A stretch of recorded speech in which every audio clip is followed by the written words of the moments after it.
Bonsoir. Bonsoir, bonsoir.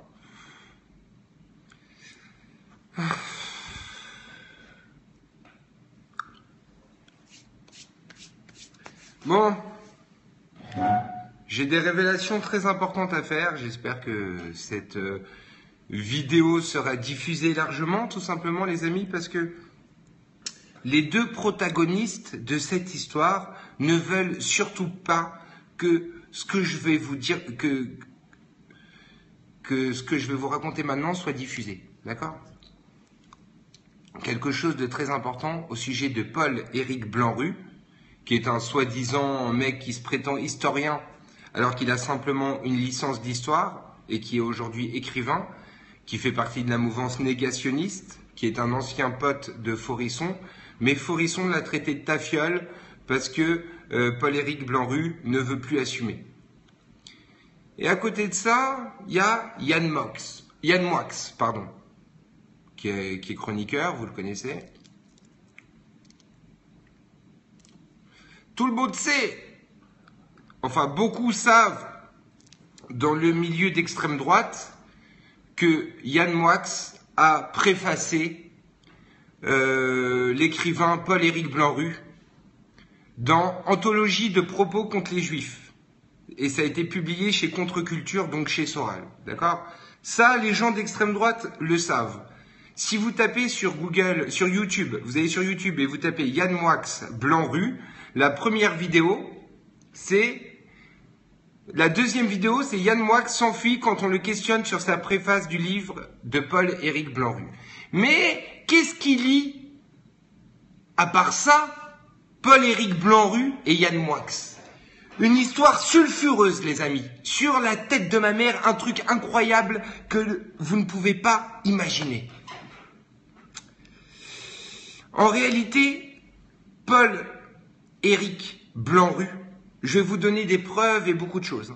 Paul-Éric Blanru, il était marié à une infirmière qui trompait en permanence. D'accord ? Ce qu'il faisait, c'est qu'il s'inscrivait sur des sites de rencontres comme Mythique.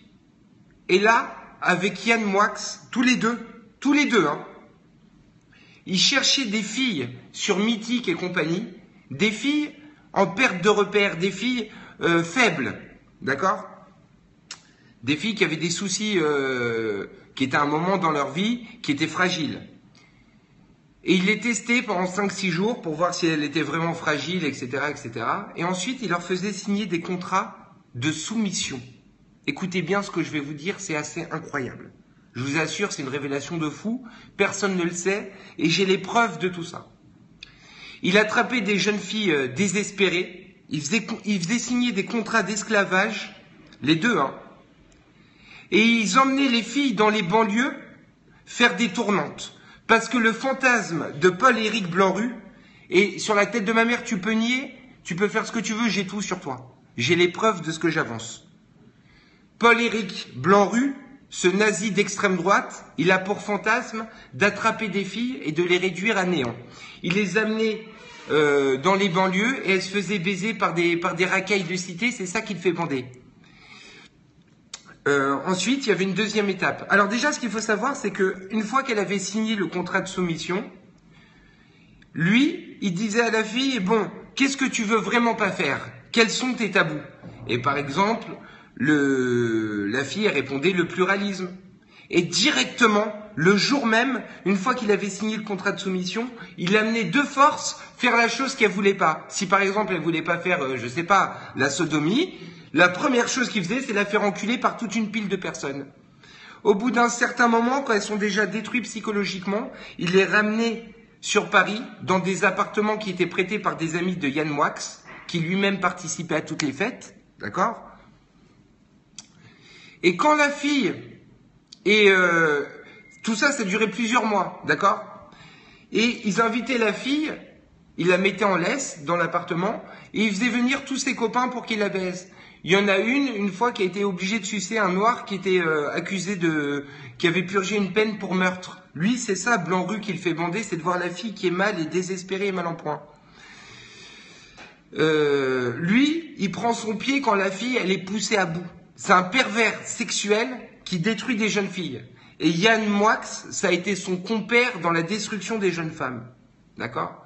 Paul-Éric Blanc-Rue s'est converti à l'islam, il est aujourd'hui musulman, et il continue tout ça. Il le faisait déjà quand il était musulman. Il a eu un problème avec une fille qui a voulu mettre cette histoire aux assises, et il a réussi à faire en sorte que ça ne soit pas. D'accord? Je pense, Paul-Éric Blanc-Rue, que quand tu verras cette vidéo, et Yann Moix également, je pense que vous savez, vu tous les détails que je dis, que ce que je dis est entièrement réel, et je ne vous conseille pas de nier quoi que ce soit.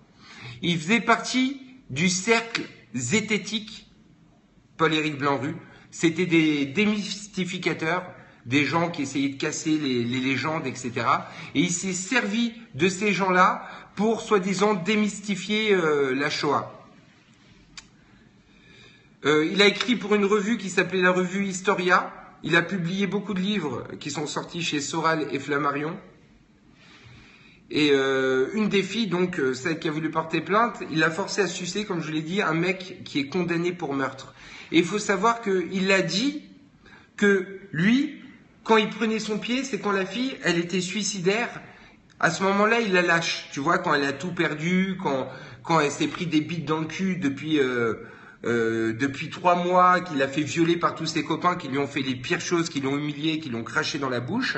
Une fois que tout ça s'est passé, il la lâche, la fille. Et à ce moment-là, il lui envoie des SMS désespérés. Il a fait ça à des dizaines de filles. Hein. À ce moment-là, les filles, tu vois, certaines, elles envoyaient des messages désespérés au bord du suicide. Et il a raconté que c'était à ce moment-là qu'il prenait réellement son pied. C'était là qu'il pouvait jouir réellement d'une force incroyable. Voilà. C'était pour Yann Moix et Paul-Éric Blanc-Rue. Bisous les amis. Je me reconnecte dans 2 minutes.